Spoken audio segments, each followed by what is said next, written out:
dihapus mudhofnya. Jadi nisa'ukum harsul lakum mestinya nisa'ukum maudhu'i harsin lakum begitu. Ya.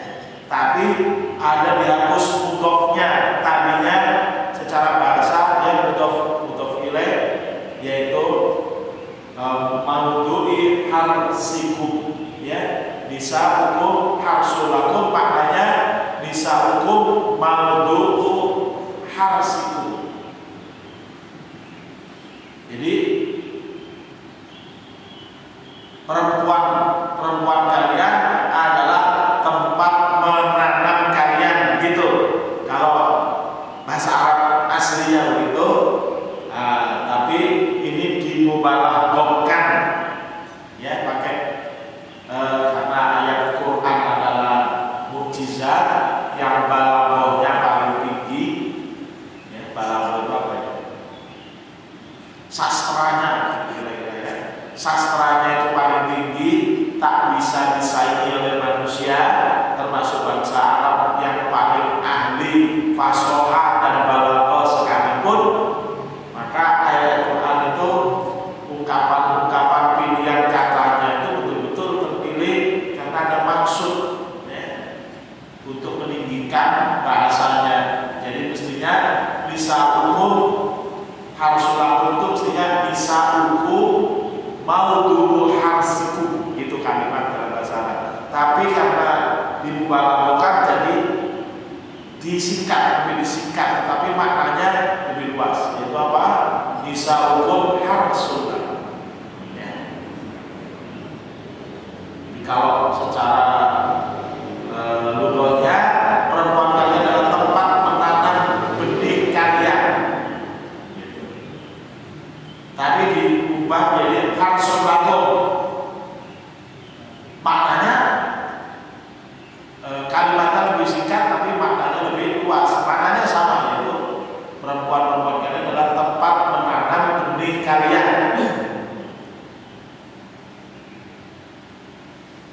Awal asal tasbih, ya, yaitu dengan penyerupaan. Fafarjul mar'ati kal ardi. Farji seorang wanita diserupakan dengan bumi. Wan nutfah kal badri. Sedangkan nutfah sperma daripada laki-laki kal badri seperti benih. Bapak pernah nanam jagung pernah nggak? Ya, mungkin yang pernah di desa dulu pernah nanam jagung, ya. Ya, kalau kita nanam jagung atau kedelai, itu kan tanahnya dibecek dulu, digecik dulu kan, sehingga tanahnya cekung. Kemudian baru jagungnya kita tanam. Nah, al-ardu yang cekung tadi itu perumpamaan dari farji wanita. Sedangkan jagung itu perumpamaan daripada sperma laki-laki. Jadi kalau kita tanam jagung, ya mesti di tempat di tanah yang ada cekungin, kemudian kita tanam jagungnya, lalu kita tutup.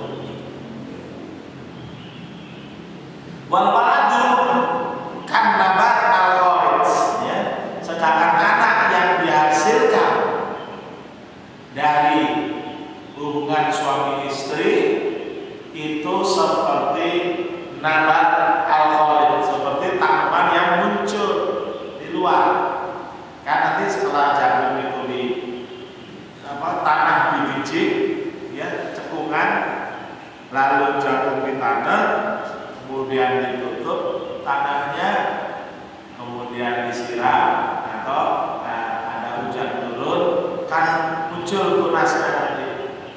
Muncul tunasnya, tumbuh sampai gede, sampai muncul tongkol lagi, ya. Maka anak yang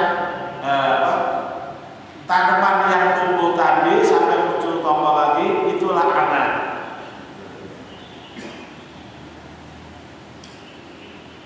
Falharsu bimakna al-muhtaris atau al-muhtaras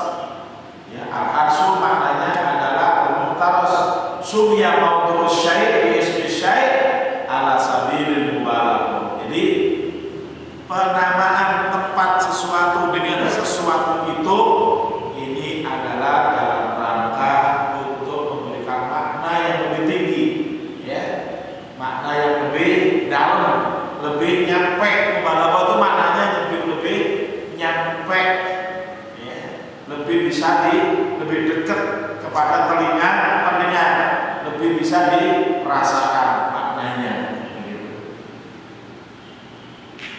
Makanya kalau kita mendengarkan Al-Quran, wa idza quri'a Al-Quran fastami'u lahu wa ansitu la'allakum turhamun. Ya, apabila dibacakan Al-Quran, maka dengarkanlah dan diamlah. Jadi kalau kita mendengar ayat Al-Quran, tak boleh sambil ngomong, diamlah. Supaya apa? Telinga kita betul-betul mendengar, lalu konsentrasi kita berpikir maknanya apa. Nah, kalau kita sambil mendengar Quran sambil ngomong, maka pasti tidak fokus kepada makna-makna yang dikandungnya. Padahal ayat Quran banyak mengandung mubalaghah, ya, dari segi balaghahnya luar biasa. Sehingga kalau kita tidak mendengarkan dengan serius, apalagi juga nggak ngerti artinya, ya nggak nempel, nggak mempengaruhi hati kita, nggak mempengaruhi pikiran kita.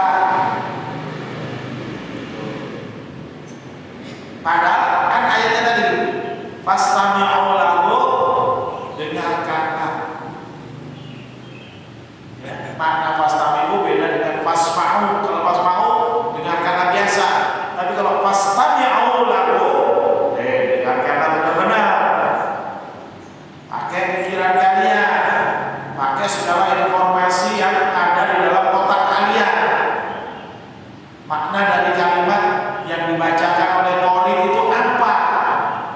Ia adalah kalamullah, ia adalah firman Allah, bukan kalamul bashar, bukan omongan manusia. Wa ansitu, maka diam, jangan ada yang komentar. Jadi nggak boleh kalau kita Quran sambil SMS kita, ya, WA, BlackBerry, nggak boleh. Kenapa? Nanti kita nggak serius di situ. Padahal kelanjutannya apa? La'allakum turhamun. Mudah-mudahan kalian dirahmati oleh Allah Subhanahu wa Ta'ala. Bagaimana mau dirahmati? Mendengar aja nggak mau. Kalau mendengar kagak mau mikir. Jadi mendengarkan Quran itu pertama mau dengar, yang kedua mau mikir apa yang didengar, yang ketiga diam sambil memohon taufik dan hidayah dari Allah Subhanahu wa Ta'ala, akhirnya memohon rahmat Allah Subhanahu wa Ta'ala. Itu baru mendengar Quran dengan sempurna.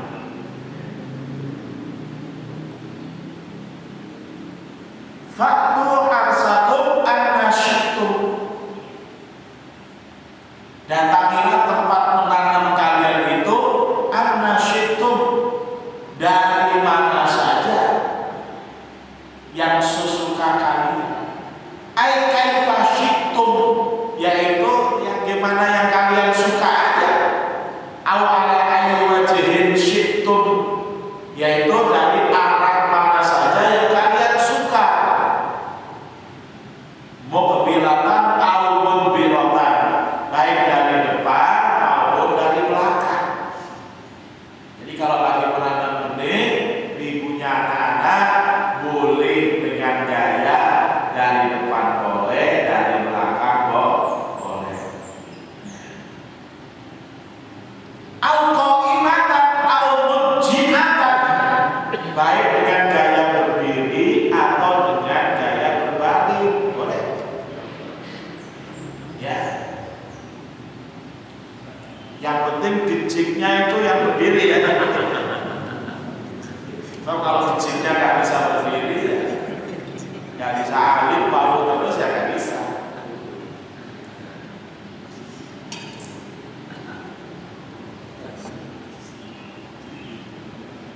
Ba'da ayyakunal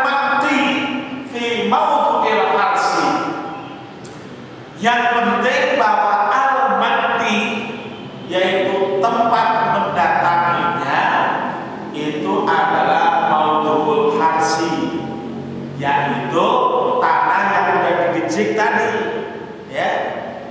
Memang tanah yang sudah digijik, yang cukup, yang tempat menanam benih. Jelas. Jadi jangan sampai kita udah gijik tanah, ya, benihnya ditaruh di atas kompor, ya nggak tumbuh. Paham?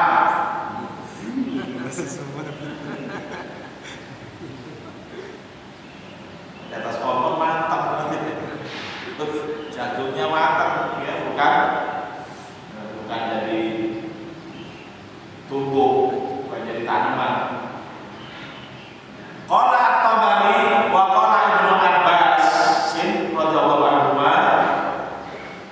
At-Tabari mengutip tafsir dari Ibnu Abbas, faktu harsakum annasyitu ay atiha annasyita muqbilatan wa muqbilatan ma lam ta'tiha fid duburi wal maghribi. Nah ini penting ya, tafsirnya dari Ibnu Abbas radhiyallahu anhu, yaitu makna daripada ayat faktu harsakum annasyitu ay iktiha, datangilah wanita itu annasyitta dari arah mana saja yang kalian suka.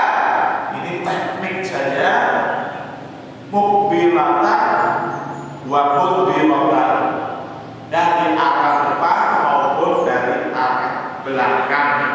Malam taktiha, selama engkau mendatanginya, selama engkau tidak mendatanginya, selama engkau tidak